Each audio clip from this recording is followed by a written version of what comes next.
Оң жаққа қарайбыз, сол жақты қарайбыз. Баткендиктер эмгектенип жүрөт. Авиациянын отставкадагы генерал-майормун. Ошол мектепти алтын медаль менен бүтүрүп, жакшы куралдуу күчтөрүбүз бар. Жоокерлерибиз тың. Президент айтканда, аскердик адам эмне кылат?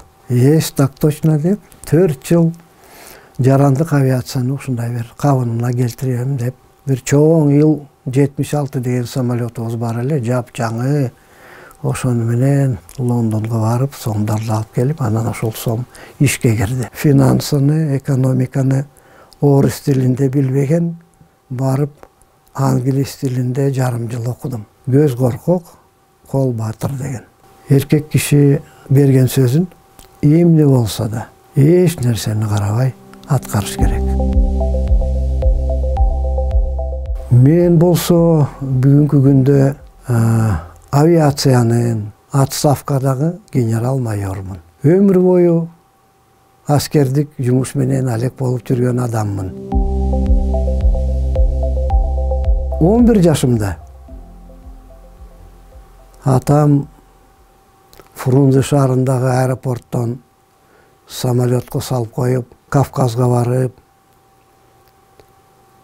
Суворов аскердик мектепке окуйсуң деп жиберип койду эле. Ошол мектепти алтын медаль менен бүтүрүп, кийин авиациянын инженердик жогорку окуу жайларда окуп, андан кийин техникалык илимдин кандидаты болуп, иш кылып көп жыл ушу аскер жумуш менен алек болуп жүрдүм. Советтер Союз кезиндеги акыркы 2 жылда Йемен деген араб мамлекет бар эле. Ошол жерде аскердик кеңешчи болуп 2 жыл жүрдүм. 91-жылы ал жумуштан бошоп, өзүм суранып, Россияга калбай, Кыргызстанга келдим. Ал кезде Кыргызстан эгемендүү мамлекет, жумуштар көп. Ошон үчүн биринчи президентибиз мени президенттин улуттук коопсуздук маселелер боюнча кеңешчи деген жумушка дайындады. Кеңешчи деген оңой нерсе эмес, себеби ал кезде өзүбүздүн куралдуу күчтөрүбүз жок болчу. Кыргызстандын ичинде баягы эле Советтер Союзунун армиясы. Анан ойлонуш керек эле, кайсы жолдор менен, эми башка мамлекеттер менен чырдашпай, талашпай, тынч, өзүбүздүн куралдуу күчтөрдү бир уюштурганга бир жолдорду табыш керек деп. Андай жолдор табылды. Мен өзүм колум менен президентибиздин буйруктарын жаздым. Ал киши кол койду. Ошону менен улуттук комитет түздүк. Аскердик маселе боюнча. Кийинирээк 92-жылы 29-майда президентке кирип дагы бир жарлыкка кол коюлду. Ошону менен куралдуу күчтөрдү түзгөнгө баштадык. Мына буюрса бүгүн баарыбыз сыймыктанып атабыз. Мына Кыргызстанда жакшы куралдуу күчтөрүбүз бар. Жоокерлерибиз тың. Элибизди, мамлекетибизди коргогонго даяр деп сыймыктанып атабыз. Жарандык авиациябыз аксап, Москвага да учканга мүмкүнчүлүк жок болуп калды. Анан президент чакырып, сиз авиациянын генералсыз, ал техниканы жакшы билесиз. Ошон үчүн барып бир жарандык авиацияны бутуна тургузсаңыз жакшы болот эле деп ушундай бир өтүнүч менен кайрылып калды. Президент айтканда, аскердик адам эмне кылат? Так точно деп барып 4 жыл жарандык авиацияны ушундай бир кабынына келтирем деп чоң аракеттерди жумшадык. Ал кезде мына 93-96 жылдар элибиз кыйналып, Mamleketimiz kıynalıp abdan mындай bir kıyın жылдар болгон. Ошого карабастан biz тырмышып барын аткардык. Мен 4 жыл иштедим. Ушул аягында биздин учактар Германияга, Турцияга, Кытайга, Эмираты, Россияны айтпай эле коеюн. Ушул жердин баарын учуп жүрдү. 14 мамлекет болуш керек эле. Ошол кезде биз Кыргызстандын экономикасына да салым коштук. Кайсы жолу менен? Барыңардын эсиңерде барго, биздин жаңы бир бизнесмендер ушу соода тармагында Кытайга барып, Пакистанга, Индияга, Эмиратка, Турцияга барып, кээ бир товарларды Кыргызстанга алып келип, башка мамлекеттерге таратып, иш кылып, ушундай бир соода тармакта чоң жылыштар башталган. А биз болсо аларга жардам катары самолетторду берип, жүктөрүн ташып, ушунун баарын аткарганбыз. Эсте калган бир чоң бир окуя, сом, Кыргызстандын сомун киргизген убакыты да. Ал кезде биринчи сомдорду Англияда, Лондондо, ошол жактан бир чыгарчу. Анан биз жарандык авиация катары мындай бир эч кимге билгизбей Лондондон Кыргызстанга ташып келиш керек эле. Ошону да аткардык. Бир чоң Ил-76 деген самолетубуз бар эле, жап-жаңы. Ошону менен Лондонго барып, сомдарды алып келип, анан ошол сом ишке кирди. Коңуш мамлекеттер, чын айтканда, абдан таң калып калышты. Себеби ошонун баарын биз өтө мындай сөз чыгарбай баарын жасап койгонбуз. Мына ушул экономикага салым кошуп, сомдун бир мындай тагдырын чечкенге биз да ушундай бир кошумча салым коштук. Ошону менен бир чоң иштер бир эсимде калды. Терроризм жана экстремизм жалаң эле дин жака буруп, анан динге байланыштырган ал туура эмес. Туура эмес. Дүйнө жүзүндөгү тажрыйба так эле көрсөтүп атат. Анын себептери толгон токой, абдан көп. Дин болсо анын ичинде бир эле себеп. Калгандары себептер көп. Көбүнчөсү саясий себептер. Анан радикалдык группалар көп. Дүйнө жүзүндө абдан көп. Радикалдык партиялар көп. Алар ушул саясий күрөштө мындай жөнөкөй жол менен эмес, шайлоо жол менен эмес, ошо мамлекеттердин өкмөттөрүн коркутуп үркүтүп, анан бомбаларды жардырып, күчкө салып, өзүнүн саясатын ишке ашырабыз деген адамдар көп дүйнө жүзүндө. Ошон үчүн биз мына Кыргызстанда барыбыз. Жалаң эле күч структуралары эмес, жалпы коомчулук, ар бир адам сак болуш керек. Себеби билинбей жерден эле ушундай бир баягы кээде от чыгып кетпейби? Ошондой эле чыгып кетиши мүмкүн. Так ошондой, ошол мындай бир себептен мына мен айткандай эки жакшы мыйзамды жазып колдонуп атабыз азыр. Мен терең ишенем, мына ушу өкмөтүбүз, анан жанакы күч структуралардын адистери коомчулук менен, жергиликтүү бийлик менен кошулуп, чогуу ушундай проблеманы чечкенге биздин мүмкүнчүлүгүбүз бар деп мен терең ишенем. Бишкекте эле болгон Кытай элчиликти жардырганы эсиңерде барбы? Бул эмне деген нерсе? Ар бир мамлекетте элчилик деген бул өзгөчө, ага кол салган бул эч бир мыйзамга, эч бир мындай адамдардын салтына да жарашпайт. Баарыбыз биргелешип ушундай бир чогуу иштешибиз керек да. Терроризм, экстремизм Кыргызстанда болуш керек эмес. Элибизди, үй бүлөбүздү бала чакырабызды сакташ керек.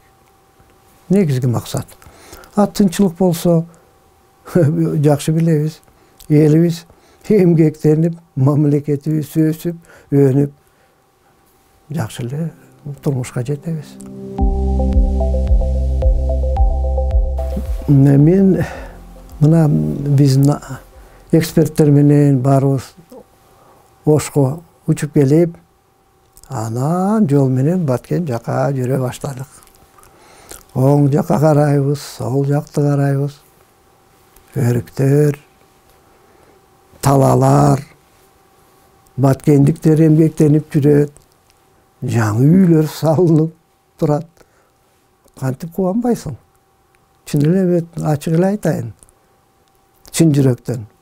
Абдан кубандык биз. Ошонун негизинде дагы бир кайталап айтып коеюн. Тынч жашасак, тынчтык болсо, жалпы кыргыз эли арасында баткендиктер мелтиреп гана өз турмушун буруп алышат. Анан балдарыбыз чоңоет, неберелерибиз чоңоет. Иши кылып Кудай ушу Кыргызстанга окшогон жерди бизге бөөдө берген жок окшойт. Мына мен баягы тиги араб мамлекеттерде жүрдүм, Израилге бардым, башка мамлекеттерге бардым. Эми жерин карасаңыз, кум менен таш. Ошол кум таштын арасында алар эмгектенип өзлөрүн багып жүрүшөт. А бизге эмне жок? Тоо десең тоо, шаркыраган суу десең суу, мелтиреген талалар, жапжашыл өрүктөр. Иши кылып бактылуу мындай келечеги кең болгон адамбыз да. Кудайдын бергени. Калганы биз өзүбүз терең ойлонуп, мен өзүбүз деген элибиз, мамлекетибиз, өкмөтүбүз баарыбыз терең ойлонуп, туура жолду тандап, коркпой, жалтанбай, моюн бербей жыла бериш керек. Азыр эстесең кичине кыйыныраак да болуп атат. Биринчи, акча жок. Экинчи, учактар керосин деген күйүүчү майды колдонот. Керосин жок. Учактар турат. Эч нерсе жылбайт. Акча кайдан аларды билбейсиң. Өкмөттөн сурайын десең, өкмөттүн өзүнүн акчасы жок. Анан ошол кезде биздин жарандык авиациянын мындай бир инженерлери, учкучтары, мындай тажрыйбалуу, жакшы адамдар. Анысы бар, учактар турат. Башка мамлекеттерге учайын десең, келишим жок. Мисалы, башка мамлекетке мындай бир жүргүнчүлөрдү ташыганга келишим болуш керек. Алар уруксат бериш керек. Алар уруксат берсе, алар биз Кыргызстанга учканга болот да. Мен кыдырып, шашкан бойдон кыдырып бир 12 мамлекет менен ошол келишимге өзүм барып кол коюп, анан кийинирээк ал ишке ашкандан кийин уча баштадык. Абдан көп мындай бир проблемалар көп да. Анан мына биздин учкучтар, пилоттор айткандай, бир жака учайын десең англис тилинде. А биздин жигиттер Советтер Союздун ичинде учуп жүрүп эле орус тилди колдонуп эле жүрүшкөн. Англис тилди билиш керек. Анан алыскы чет мамлекеттерге учканга спутниктен түшкөн навигациянын системасы керек. Анын аты GPS деген бир система бар. Аны сатып алыш керек, самолетко коюш керек, баарын үйрөтүш керек. Иши кылып мындай бир чоң проблемалар көп болчу. Бирок баягы кыргыздардын илгерки жакшы сөзү бар. Көз коркок, кол батыр деген. Ошол негизги принцип менен иштесең, ар бир маселе чечилет экен. 93-94 жылы иштеп байкап калдым. Техниканы мен жакшы билем. Эл менен мындай сүйлөшкөнгө, мындай уюштуруу жагы да жакшы бар. Бирок ekonomika, finansı jagынан bilim yok. Bирок керек. Эмне кылайын деп bir жерден bir байкап калдым. Эл аралык bir конкурс өтүп атыптыр. Бирок жаш балдарга эмес, жетекчилерге. Вашингтонда Джорджтаун деген университет бар. Мисалы, аны Америка Кошмо Штаттарынын президенти Клинтон деген да бүтүргөн ошол университетти. Анан конкурска жазып жибериш керек. Анан bir материалдарды даярдап англис тилинде. Мен Вашингтонго жибердим, университетке. Кийинирээк Москвага чакырышты. Өзлөрү тияктан Москвага учуп келди. Мен да Москвага барып, bir комиссия келиптир, профессорлар. Алар көп суроолорду берди. Иши кылып, дүйнө жүзүндө 300 жетекчилер катышыптыр конкурска. 20-ны алар тандап алышты. Көп мамлекеттерден. Европа мамлекеттер, Кытайдан да болду. Şu 20 адамдын баары эле финансисттер, экономисттер. Мисалы, Шанхай банктын төрагасынын орун басары деген. Анан тиги Польшанын премьер-министрдин кеңешчиси, экономика тармагындагы кеңешчиси. Ушул мындай адистер. Мен эле кечээкү Советтер Союзунун офицери, финансыны, экономиканы орус тилинде билбеген, барып англис тилинде жарым жыл окудум. Ошону жыргалчылык десем жаңылбайм го. 40 жаштан ашкан генерал намдын ээси болуп, студент катары барып, отуруп, окуп, ошол жыргал экен да. Тияктан келгенде билимдерди топтоп алып, кичине көзүм ачылып, ушу авиакомпаниянын жумуштарын дагы bir реформага алым жетти да. Себеби тажрыйба. Мен окуп атканда Американын авиакомпанияларын, аэропортторун барып, өз көзүм менен көрүп, анан жанакы негизги мындай bir принциптерин баарын bir изилдеп, карап үйрөнүп алгам. Абдан жакшы. Жыргал деген ошол. Мисалы bir ойлосо, bir жерден эс алып, баягы андай бизде жок. Ушу аскер тармакта жүргөн адамдар көбүнчөсү ошондой. Биз иштеп жүрө беребиз. Генерал-майор деген bir жогорку аскердик наам. Анан ар bir офицер генерал болоюн деп ойлойт. Анысы туура. Өтө эмгектенген, өтө билимдүү, анан bir салмактуу, тартиптүү, түз жүргөн, берген сөзүнөн тайбаган, патриоттук сезими абдан жогору деңгээлдеги адамдар Кудайдын буйругу менен, тагдырдын буйругу менен кокустан, атайын эмес, кокустан генерал болуп калат. 11 жашта Суворов аскердик мектепте окусам, погон тагынып алып, өтүп кийип, автоматтан атып, кийинирээк көп жыл.